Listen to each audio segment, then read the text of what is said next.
If you want to create a product that sells, there's a few things you're going to have in place. In this video, I'm going to show you how you can actually come up with your profitable product idea. And in the next video, I'm going to show you how you can actually build that out using a lot of the free tools that are available to us. Now, this is the second video in my 5-part video series where I show you how to concept an idea, create a community around it, create a product, and then eventually launch it online using a lot of existing tools that are already available to us. Now, if you haven't watched the first video, which is building your audience, you need to go back and watch that because you'll need an audience before you can follow along with this video. That is a critical step in order to actually build out or come up with your product idea. The simple truth to making a product that sells is it needs to be something that people want or that your audience have actually asked for. Now, it needs to help someone in your audience overcome a hurdle that they're facing or an issue that needs to solve an issue for them in a way that comes across as a quick win. If your product doesn't help them solve an issue or overcome something that they're struggling with, then no one's going to buy it. Don't be the person who's making the 99% that's making a product and then trying to find that person. Find your audience first, like we did in the first video. Then you can actually understand what their pain points are. What are they struggling with? Then you can build your product around that. Steve Jobs famously said, don't be the 99% that make a product, then try to find an audience and reach no one.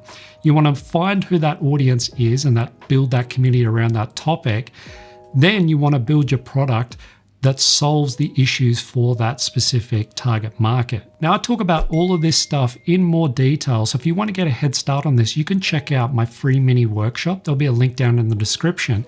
And in that, I go through from start to finish actually how to concept a product, create that product, and then launch it online. So how do you actually work out what the best idea for your product is? Now, you could just take your knowledge as the industry expert and try and guess what you think people actually want.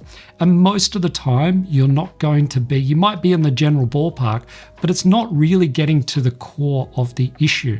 Now, for instance, if you make an ebook teaching someone how to be a photographer, it's not actually really getting down to the nitty-gritty. It's just giving them a whole heap of information and people might feel overwhelmed with that. If you really try and understand what the problem is, one of the early things is just getting exposure in photography. So one of the issues, that might be one of the core issues that people really need help overcoming and understanding.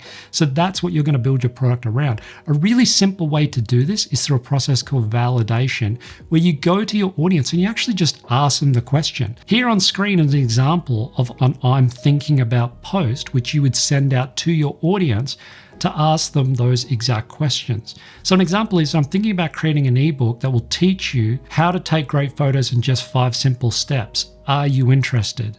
Now, the feedback from that might be like, yes, that's something that I'm really interested in learning. The other side of it is they might come back with something completely different that you haven't thought about. Well, that is part of the validation process. It's okay to change your I'm thinking about post, but the idea is that you're doing a little bit of research now to really understand what those people are struggling with. Now, this is critical for when creating a digital product, and it's why so many students that I come across, they spend months building out a product and then they go to launch it and no one buys it, or they get very little sales. And the reason is, does it really get down to the core issues that your audience is actually facing? This is how you work it out. Now, the other side of this, it needs to be presented as a quick win. So it needs to be something that people can really understand the value that they're receiving. An example might be that you would just tell people, hey, do you want to learn how to do photography? So it's a really broad topic, and you might be aiming for all these different people, from hobbyists right through to professionals trying to learn photography, which is a really broad topic, versus teaching people how to take great photos in just 5 simple steps. Here's another example. I'm thinking about creating a mini course that will teach you how to play 3 hit pop songs. Are you interested? So the other side of this would be, I'm thinking about creating a course which teaches you how to learn guitar.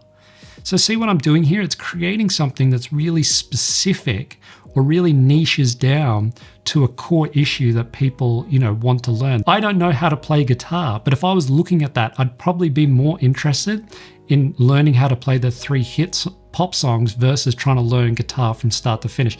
Maybe I don't have the time to learn guitar. Maybe it's a really big topic. I just don't want to spend the time learning all of that. So for me, looking at it, to learn 3 hip pop songs seems much more manageable and something that I can do a lot quicker. Now again, this is straight from my free mini workshop, so if you want to learn more about this, there'll be the link down in the description below. The other side of this is working out the actual format of the digital product. Is it going to be a mini course? Is it going to be an ebook?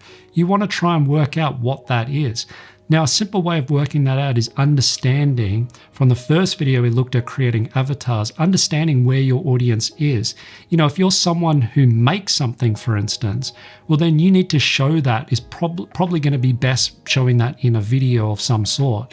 You could write out how to do that, but it's going to be much easier if you actually showed that using video. If it's something like how to write a bunch of email sequences, for instance, then an ebook would be really great for that, because you could just basically copy and paste the text from that ebook and they could paste that into their email funnels. We're going to get into email funnels later, but it's just about choosing a format that's going to work best for your audience. So don't overthink the format too much. The critical part of this is really understanding what that issue is for your audience. That validation process is the most critical part, and the part that I see so many students get wrong. From my experience on talking to a lot of my students on my Flatpak Effects channel who are creating digital products, a lot of people create ebooks, which seems to be the most popular.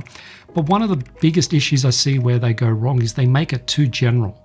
So it's generally like listing a bunch of tips on how to do stuff. Tips are great, but are they really actually solving any core issues? If it's tips related to a specific sequence that they need to follow, well then yeah, that's fine.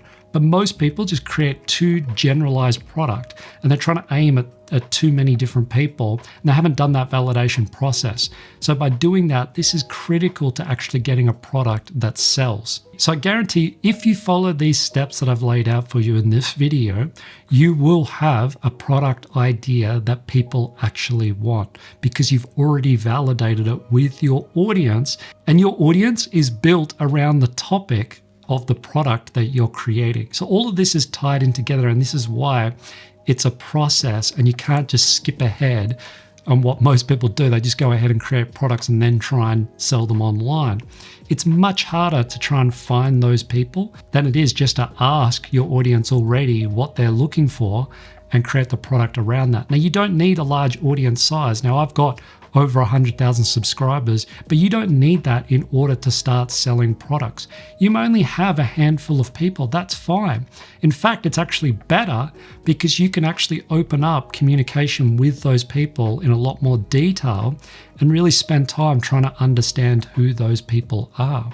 Now, in the next video in this 5-part series, I'm going to dive into how you actually create that digital product and build it out using some of the free tools that are available to us out there. That's it for this video. You can check the other videos out in this playlist right here. Thanks for watching, and I'll catch you in the next one.